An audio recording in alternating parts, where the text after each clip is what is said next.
Assalamualaikum warahmatullahi wabarakatuh. Kami dari kelompok 11 yang beranggotakan saya sendiri Alisha Amran dan teman saya Widyarsono Samosir. Kami akan memaparkan materi yang berjudul Audit Berbasis Resiko dan Perkembangannya. Baiklah, materi yang pertama akan disampaikan oleh Widyarsono Samosir.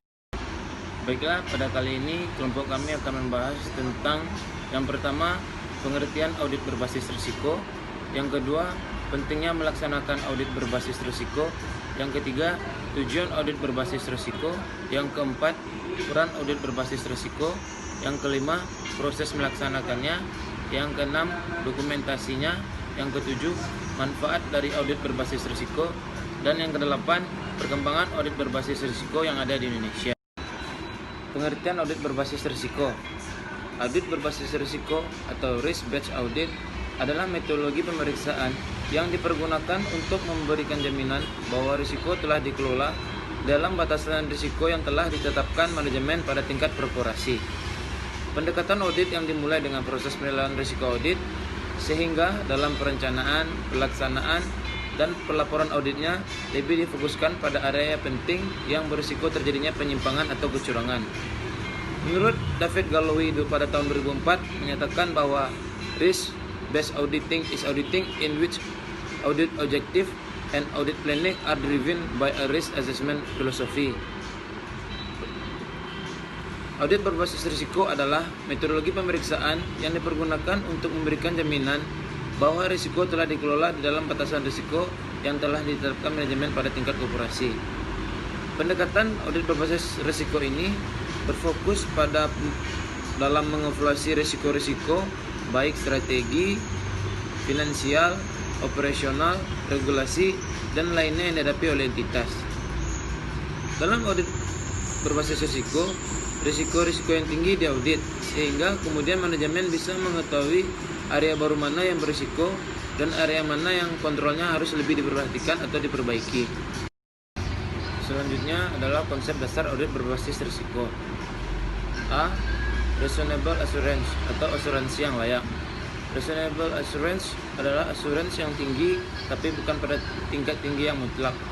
Asuransi yang layak dicapai ketika auditor mencapai bukti audit yang cukup dan tepat untuk menekan risiko audit.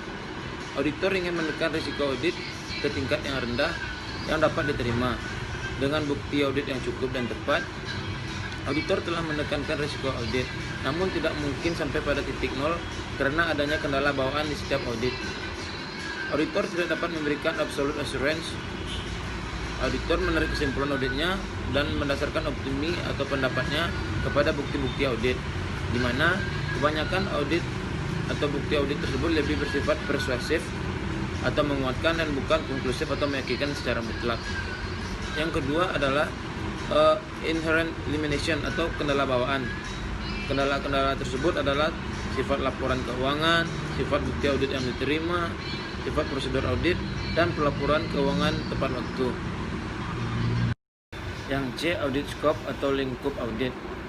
Lazimnya, lingkup pekerjaan auditor dan opini yang diberikannya dibatasi pada menjawab pertanyaan, apakah laporan keuangan dibuat dalam segala hal yang material, sesuai dengan kerangka laporan keuangan yang berlaku, laporan auditor yang tidak dimodifikasi atau unmodified audit report atau opini wajar tanpa pengecualian atau WTP tidak menjamin keberhasilan dan daya bertahan entitas itu di masa mendatang.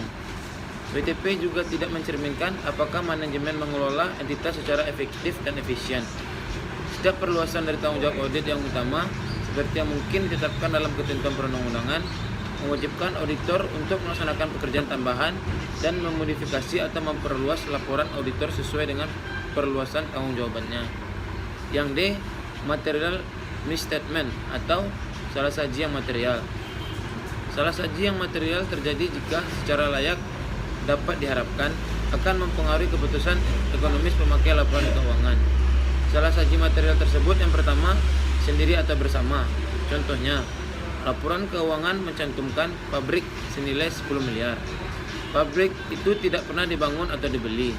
Laporan keuangan tersebut mengandung salah saji yang material. Laporan keuangan yang dapat berisi berupa salah saji yang secara agresif atau tergabung berjumlah material. Yang kedua, uncorrected mistreatment atau salah saji yang tidak dikoreksi. Yang ketiga, misleading disclosure, dan yang keempat adalah error atau fraud. Selanjutnya, assertion atau asersi. Asersi adalah pernyataan yang diberikan manajemen secara ekspresif maupun implisit yang tertanam di dalam atau berupa bagian dari laporan keuangan. Contoh, bahwa suatu atau unsur laporan keuangan sudah lengkap berkaitan dengan semua transaksi dan peristiwa yang seharusnya dibukukan memang sudah dibukukan. Asersi-asersi ini digunakan oleh auditor untuk mempertimbangkan berbagai jenis kemungkinan salah saji yang mungkin terjadi, seperti A. Pengakuan, B. Pengukuran, C. Penyajian, dan D adalah pengungkapan atau disclosure. Yang kedua, perbedaan audit konvensional dan audit berbasis risiko. Berikut adalah perbedaan audit konvensional dan audit berbasis risiko yang berbasis ISA. Yang pertama, audit konvensional. Pada audit konvensional ini, perhatian auditor dititik beratkan pada risiko manajemen dan kaitannya dengan pencapaian audit. Sedangkan pada audit berbasis risiko, perhatian auditor lebih jauh lagi dititik beratkan pada penaksiran atas risiko atau risk assessment. Yang kedua, pada audit konvensional, auditor berfokus pada kejadian dan kondisi masa lalu yang berdampak pada tujuan audit yang telah ditetapkan dengan tujuan untuk menilai tingkat kewajarannya. Sedangkan pada audit berbasis risiko, auditor mencoba membuat skenario risiko di masa kini dan di masa depan yang akan berdampak pada pencapaian tujuan organisasi. Sehingga dalam memberikan rekomendasi audit lebih dititik beratkan pada pengelolaan risiko atau risk management selain pengelolaan pengendalian atau manajemen kontrol. Yang ketiga, pada audit konvensional, laporan audit merupakan informasi yang disampaikan kepada pihak-pihak yang berkepentingan dan pengguna laporan sesuai tujuan audit yang sudah ditetapkan, terutama mengenai fungsi atau tidak pengendaliannya. Sedangkan pada audit berbasis risiko, dalam laporan audit, auditor lebih menitik beratkan pada pengungkapan proses yang memiliki risiko dibandingkan dengan pengungkapan berfungsi atau setidaknya suatu pengendalian. Dan yang keempat, pada audit konvensional, pendekatan proses auditnya berbasis sistem atau system based audit. Sedangkan pada audit berbasis risiko, pendekatan proses auditnya berbasis risiko atau risk based audit. Yang kedua, pentingnya melaksanakan audit berbasis risiko. Audit berbasis risiko berfungsi sebagai pengendalian internal untuk menekankan timbulnya risiko. Pelaksanaan audit berbasis risiko terdapat 4 pokok bahasan. Yang pertama, skeptisisme profesional. Auditor wajib merencanakan dan melaksanakan suatu audit dengan skeptisisme profesional dengan menyadari bahwa mungkin ada situasi yang akan menyebabkan laporan keuangan disalah sajikan secara material. Yang kedua, kearifan profesional. Auditor wajib melaksanakan kearifan profesional dalam merencanakan dan melaksanakan suatu audit atas laporan keuangan. Yang ketiga, assurance yang layak. Untuk memperoleh assurance yang layak, auditor memperoleh bukti audit yang cukup dan tepat untuk menekan risiko audit ke tingkat yang rendah yang dapat diterima. Dengan demikian, memungkinkan audit menarik kesimpulan yang layak untuk digunakan sebagai dasar pemberian opini audit. Yang keempat, gunakan tujuan sesuai dengan ISAS yang relevan. Untuk mencapai tujuan seluruhnya, auditor wajib menggunakan tujuan yang dinyatakan dalam ISAS yang relevan dalam merencanakan dan melaksanakan audit dengan memperhatikan keterkaitan di antara berbagai ISAS yang ada. Yang ketiga adalah tujuan audit berbasis risiko. Tujuan audit berbasis risiko adalah memberikan keyakinan kepada komite audit, dewan komisaris, dan direksi bahwa yang pertama, perusahaan telah memiliki proses manajemen risiko dan proses tersebut telah dirancang dengan baik. Yang ketiga, proses manajemen risiko telah diintegrasikan oleh manajemen ke dalam semua tingkat organisasi, mulai tingkat korporasi, divisi, sampai unit kerja terkecil, dan telah berfungsi dengan baik. Dan yang ketiga, kerangka kerja internal dan tata kelola yang baik telah tersedia secara cukup dan berfungsi dengan baik guna untuk mengendalikan risiko-risiko yang ada. Pembahasan yang keempat yaitu peran audit berbasis resiko. Yang pertama itu rencana audit difokuskan pada area yang paling memberikan nilai tambah dan alokasi sumber daya perusahaan. Yang kedua, dengan analisis risiko yang berkesinambungan, internal audit akan memiliki early warning signal sehingga penanganan risiko dapat dilakukan lebih proaktif dan dini. Yang ketiga, mengkomunikasikan visi, misi, strategi, kebijakan direksi, dan mekanisme pelaporan yang berkaitan dengan manajemen risiko perusahaan ke seluruh jajaran perusahaan. Yang keempat, mengidentifikasi KPI atau Key Performance Index dan CSA, control self-assessment yang berkaitan dengan risiko. Yang kelima, mengikut sertakan stakeholders utama dan komunitas investasi dalam kegiatan dan perkembangan manajemen risiko perusahaan. Yang keenam, membantu memberikan konsultasi yang bersifat independen atau bebas dari kepentingan tertentu dan objektif atau bukan subjektif untuk memberikan nilai tambah dan perbaikan kepada operasi organisasi atau perusahaan. Yang ketujuh, dipandang sebagai partner bisnis dan memberikan nilai tambah terhadap pertumbuhan perusahaan. Yang kedelapan, menekankan kepada kualitas informasi finansial sehingga akan memperbaiki proses pelaporan dan tentunya merupakan nilai tambah bagi operasi perusahaan. Risk based audit memastikan bahwa seluruh tanggung jawab manajemen lebih dilakukan secara efektif. Tanggung jawab manajemen yang utama termasuk memastikan internal control telah memadai dan manajemen risiko telah dilakukan dengan tepat, diikuti dengan berbagai fungsi dan yang dikerja di perusahaan. Peran risk-based audit dalam peningkatan internal control dan proses manajemen risiko sangat menyeluruh dan strategis. Oleh karena itu, apabila risk audit diimplementasikan dengan konsisten, maka efektivitas internal control dan proses manajemen risiko perusahaan akan meningkat. Pembahasan yang kelima yaitu proses pelaksanaan audit berbasis risiko. Makna audit berbasis risiko tersirat dalam bagian proses audit. 1. Audit berbasis risiko mengandung 3 langkah kunci, yaitu yang pertama, risk assessment. Melaksanakan prosedur penilaian risiko untuk mengidentifikasi risiko salah saji yang material dan laporan keuangan. Auditor harus melakukan analisis dan penaksiran risiko yang dihadapi auditi. Auditor perlu memperhatikan hal-hal sebagai berikut. Yang pertama, risiko kegiatan dari audit atau the audited business risk, yaitu risiko terjadinya suatu kejadian yang dapat mempengaruhi pencapaian tujuan dan sasaran manajemen. Risiko yang dimaksud bukan hanya risiko atau salah saji laporan keuangan, namun juga risiko tidak tercapainya sasaran atau tujuan yang telah ditetapkan. Yang kedua, cara manajemen mengurangi atau meminimalisir risiko. Yang ketiga, wilayah atau area yang mengandung risiko dan belum diidentifikasi oleh manajemen secara memadai atau bahkan tidak diketahui sama sekali oleh manajemen. Yang kedua yaitu risk response. Beberapa hal yang menjadi pertimbangan auditor dalam merencanakan kombinasi prosedur audit yang tepat dalam menanggapi risiko yaitu yang pertama, uji pengendalian, di mana identifikasi pengendalian yang relevan yang jika diuji dapat mengurangi lingkup prosedur substansif lainnya, dan identifikasi setiap asersi yang tidak dapat ditangani dengan prosedur substantif saja. Yang kedua yaitu prosedur analytical substantif, yaitu prosedur di mana jumlah total sesuatu arus transaksi dapat diperkirakan dengan cukup tepat berdasarkan bukti yang tersedia. Yang ketiga, pendadakan. Dalam hal tertentu, auditor perlu memasukkan unsur pendadakan dalam prosedur audit, misalnya ketika menanggapi salah saji material karena kecurangan. Yang keempat, manajemen override, itu auditor juga mempertimbangkan perlunya prosedur audit yang spesifik menangani kemungkinan manajemen override atau putusan manajemen yang meniadakan dan mengabaikan pengendalian dengan membuat pengecualian. Yang selanjutnya itu significant risk, yaitu istilah significant risk atau risiko signifikan dalam ISAS mempunyai makna yang khusus. Yang ketiga, reporting. Berdasarkan kutipan ISA, tujuan auditor adalah merumuskan pendapat berdasarkan bukti yang diperoleh, membuat dan menerbitkan laporan yang tepat sesuai kesimpulan audit. Jika semua prosedur sudah dilaksanakan dengan kesimpulan dicapai, maka temuan audit dilaporkan kepada manajemen dengan TCWG.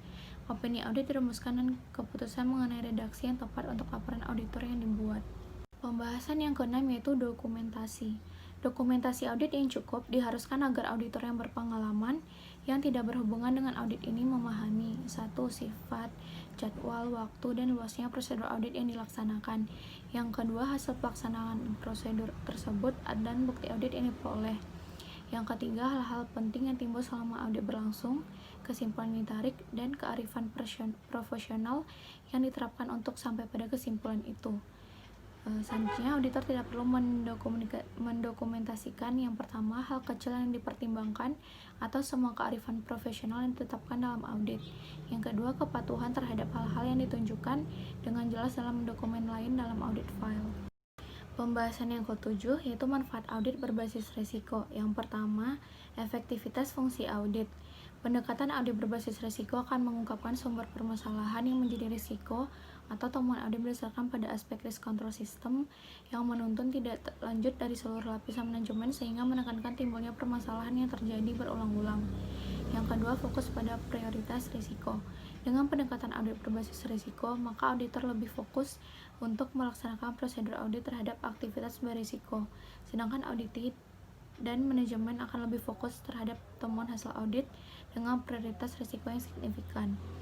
Yang ketiga, prosedur pengujian yang efisien. Suatu proses bisnis atau bisnis proses yang telah diidentifikasi risikonya dan pengendalian intern yang ada. Atas dasar tingkat risiko, auditor akan melakukan pengujian terhadap keandalan dan efektivitas pengendalian intern yang terkait untuk memitigasi risiko tersebut. Yang keempat yaitu fleksibilitas waktu. Karena prosedur penilaian risiko tidak menguji transaksi dan saldo secara rinci, prosedur itu dilaksanakan jauh sebelum akhir tahun dengan asumsi tidak ada perubahan operasional yang besar. Yang kelima yaitu fokus pada area kunci. Dengan memahami di mana risiko salah satu material bisa terjadi dalam laporan keuangan, auditor dapat mengarahkan tim audit ke hal-hal yang berisiko tinggi dan mengurangi pekerjaan pada lower risk areas. Dengan demikian, sumber daya atau staf audit dimanfaatkan sebaik-baiknya. Yang keenam yaitu proses audit berfokus pada risiko. Prosedur audit selanjutnya dirancang untuk menanggapi risiko yang dinilai. Oleh karena itu, uji rincian yang hanya menanggapi risiko secara umum akan dapat dikurangi secara signifikan atau bahkan sama sekali dihilangkan. Yang ketujuh, pemahaman atas pengendalian internal. Pemahaman terhadap pengendalian internal yang wajib atau ISA memungkinkan auditor mengambil keputusan yang tepat untuk menguji atau tidak menguji efektifnya pengendalian intern. Yang kedelapan, komunikasi tepat waktu. Pemahaman terhadap pengendalian intern yang meningkat memungkinkan auditor mengidentifikasi kelemahan dalam pengendalian intern yang sebelumnya tidak diketahui. Pembahasan yang ke-8 yaitu perkembangan audit berbasis risiko di Indonesia. Saat ini tantangan dalam merumuskan peran audit internal diperumit oleh situasi lingkungan bisnis yang dinamis. Di lingkungan yang dinamis ini, risiko-risiko baru senantiasa muncul dan nampaknya akan terus berlanjut. Para pemangku kepentingan menginginkan dan memerlukan gambaran menyeluruh mengenai risiko yang melekat pada organisasi. International Standards for the Professional Practice of Internal Auditing dari IIA mensyaratkan para auditor internal untuk mempunyai rencana audit berbasis risiko. Dengan demikian, audit internal dapat menempatkan fokus pada area-area di dalam organisasi yang memiliki pengaruh oleh faktor-faktor yang berpotensi menghalangi pencapaian sasaran kinerja organisasi, yaitu area-area dengan risiko tertinggi. Risiko rutin yang melekat pada fungsi-fungsi organisasi mudah untuk diidentifikasi, bahkan sudah dikenali dan sudah dinilai. Risiko baru yang tidak teridentifikasi sebelumnya adalah risiko yang sulit untuk diidentifikasi dan dinilai. Padahal risiko-risiko tersebut bisa saja merupakan risiko yang signifikan yang seharusnya dijadikan fokus oleh audit internal. Krisis perbankan dan krisis pada sektor-sektor lainnya telah membuat para pemangku kepentingan mempertanyakan keputusan strategis dan nilai yang sebenarnya dari suatu organisasi. Nilai dari suatu organisasi bahkan sekadar tercermin pada analisis dalam laporan keuangan ataupun pengalokasian sumber daya dan pengambilan keputusan. Kemampuan organisasi dalam penyampaian pandangan mengenai penciptaan nilai secara holistik dan komprehensif menjadi hal yang lebih penting. Secara historis, perusahaan menerbitkan laporan keuangan, laporan berkelanjutan maupun laporan internal dan eksternal lainnya. Perkembangan saat ini adalah menuju pelaporan yang mengintegrasikan informasi dari beberapa laporan guna menghasilkan gambaran yang holistik tentang nilai dari suatu organisasi tersebut. Baiklah, sekian pembahasan dari kelompok kami mengenai materi yang berjudul Audit Berbasis Risiko dan Perkembangannya. Terima kasih atas perhatian teman-teman semua dan mohon maaf apabila ada kesalahan. Assalamualaikum warahmatullahi wabarakatuh.